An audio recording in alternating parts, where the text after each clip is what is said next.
ক্রোয়েশিয়ার 43টি দেশের হাফেজদের অংশগ্রহণে অনুষ্ঠিত 25তম আন্তর্জাতিক কোরআন প্রতিযোগিতায় তৃতীয় স্থান অধিকার করেছে বাংলাদেশের শিশু শিহাবুল্লাহ।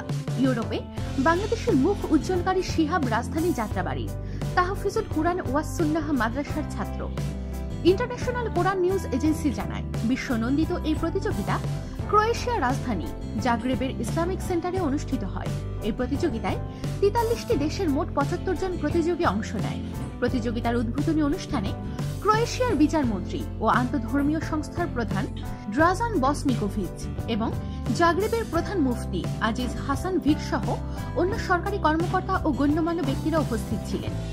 হিফজুল কোরআন বিভাগে 3 ক্যাটাগরি ও তেলাওয়াত বিভাগে 1 ক্যাটাগরিতে প্রতিযোগিতা অনুষ্ঠিত হয়। 9 বছর বয়সী শিহাবুল্লাহ 7 বছর বয়সে কোরআনে হাফেজ করা শুরু করে এবং 1 বছরেই কোরআনের হাফেজ হওয়ার সৌভাগ্য অর্জন করে। সে কুমিল্লা জেলার বরুড়ার নেয়ামতুল্লাহ মাহবুবের সন্তান। জাগ্রেবের শিহাবের সঙ্গে রয়েছেন তাহফিজুল কুরআন ওয়াস সুন্নাহ মাদ্রাসার প্রতিষ্ঠাতা, পরিচালক ও শিক্ষক প্রখ্যাত কারি নাজমুল হাসান। কারি নাজমুল হাসানের সেক্রেটারি হক নেওয়াজ মুর্শেদ সংবাদ মাধ্যমকে এই ফলাফলের বিষয়টি নিশ্চিত করেছেন। আমাদের সাথেই থাকুন আর অবশ্যই সাবস্ক্রাইব করুন।